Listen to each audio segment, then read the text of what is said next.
et bienvenue dans le magazine des Français de l'étranger de mai 2018. Comme vous avez pu le constater, à nouvelle formule, nouveau générique. En effet, avec l'arrivée de Big Planet, nouveaux sponsors et nouveaux venus parmi les médias destinés aux Français de l'étranger, le format de votre magazine mensuel change et désormais, il débutera avec un édito réalisé par Charles-Henri Chenu, avocat spécialisé pour les Français de l'étranger. On l'écoute tout de suite. Au sommaire de mon édito ce mois-ci, un coup de gueule et un coup de cœur. Mon coup de gueule, d'abord, pour la consultation citoyenne des Français de l'étranger lancée par le Premier ministre. Encore une enquête sur nos problématiques et nos besoins qui pourtant, depuis 10 ans, n'ont toujours pas changé. Le résultat de cette consultation me semble donc déjà connu, mais peut-être que la répétition aura sa vertu. Mais pour faire entendre notre voix, encore faut-il pouvoir l'exprimer. Et beaucoup d'entre nous n'ont pas pu répondre à cette consultation, une succession de bugs informatiques. Comme pour le vote électronique, comme pour les élections consulaires, comme pour les autres suffrages où nous sommes consultés. Aussi, notre premier droit, c'est d'avoir des outils d'expression performants, avant tout. Mon coup de cœur ensuite va pour Big Planet, une nouvelle plateforme dédiée enfin à nous, Français de l'étranger. Un site de partage unique, gratuit, facile d'accès, où chacun d'entre nous devient un acteur privilégié de notre communauté francophone, et partout dans le monde. Vos vidéos, vos commentaires, vos astuces, vos conseils, tout cela alimente en permanence et en temps réel Big Planet. C'est totalement inédit et cela va devenir un outil indispensable de nos vies de Français de l'étranger, un réseau social d'un nouveau genre, juste pour nous, parce qu'on le vaut bien. Au sommaire également ce mois-ci, quand déclarer vos impôts français, attention au délai, votre droit à un compte bancaire en France, fini les arnaques, comment valider vos diplômes à l'étranger en gagnant du temps, et l'AEFE, 6e édition des ambassadeurs en herbe. Attention, quelques changements de calendrier en 2018 pour effectuer votre déclaration d'impôt sur le revenu 2017. En effet, en tant que Français de l'étranger, vous aurez jusqu'au mardi 22 mai à minuit pour l'effectuer en ligne et jusqu'au 17 mai si celle-ci est sous forme papier. Pour mémoire, la déclaration en ligne est obligatoire si votre résidence principale est équipée d'un accès Internet ou encore si votre revenu fiscal de référence, indiqué sur votre avis d'impôt reçu en 2017, est supérieur à 15 000 €.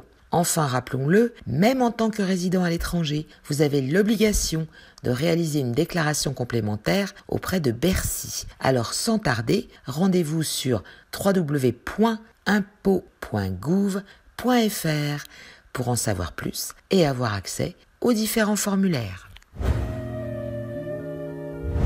Le Premier ministre Édouard Philippe a confié à Anne Genetet, députée de la 11e circonscription des Français établis hors de France, Europe orientale, Asie et Océanie, une mission destinée à déterminer si les dispositifs en matière de fiscalité, protection sociale, accès aux services publics et retour en France actuellement en place sont en adéquation avec les attentes et la situation des Français de l'étranger. Cette consultation citoyenne repose sur une enquête accessible en ligne à l'adresse inscrite sous l'écran.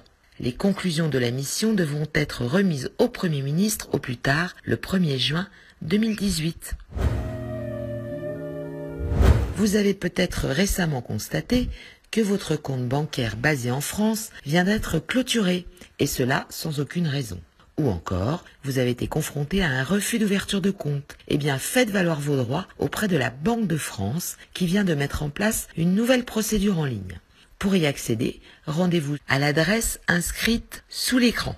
En effet, selon l'article L312.1 du Code monétaire et financier en date du 4 octobre 2017, toute personne physique résidant légalement sur le territoire d'un autre État membre de l'UE n'agissant pas pour des besoins professionnels, ainsi que toute personne physique de nationalité française résidant hors de France, a droit à l'ouverture d'un compte de dépôt dans l'établissement de crédit de son choix, sous réserve d'être dépourvu d'un tel compte en France.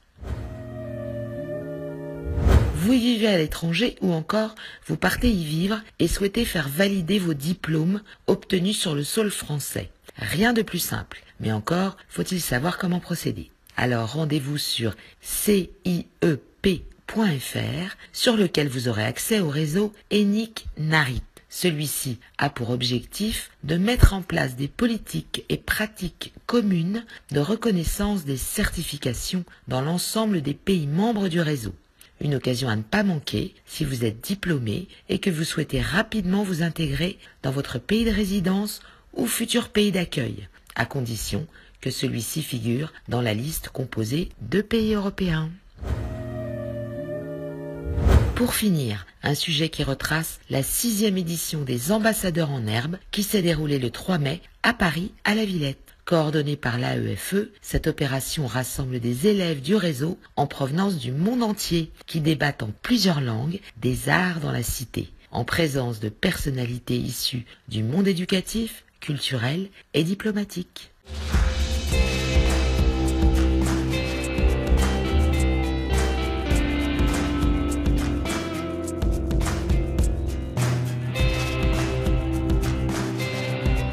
Alors Ambassadeurs en herbe, c'est une très belle initiative de l'agence qui en est maintenant à sa 6e édition.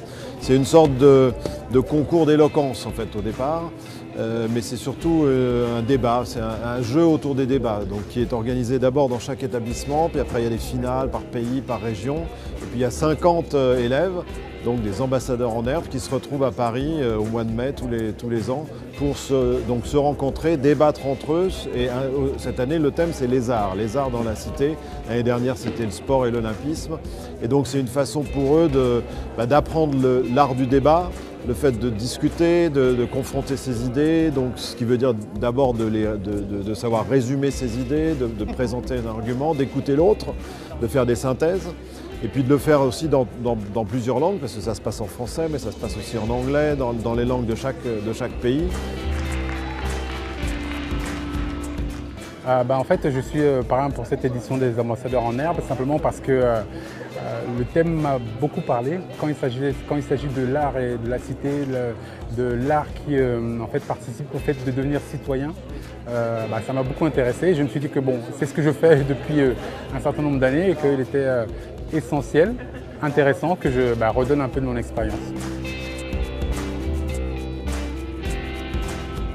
C'est une journée honnêtement très intéressante, enrichissante aussi parce que je suis entourée de personnes venant de partout dans le monde.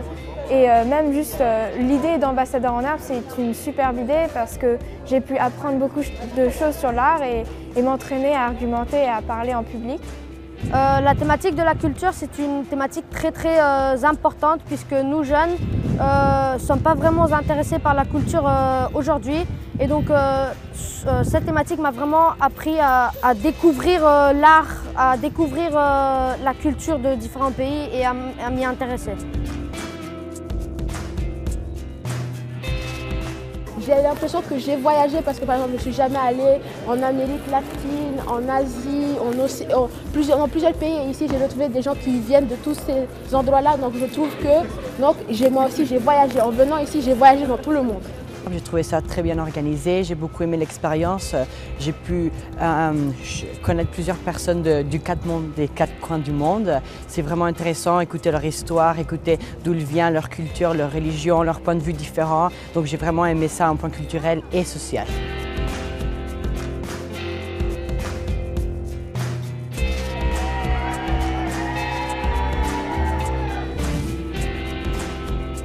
Merci de nous avoir suivis et rendez-vous le mois prochain.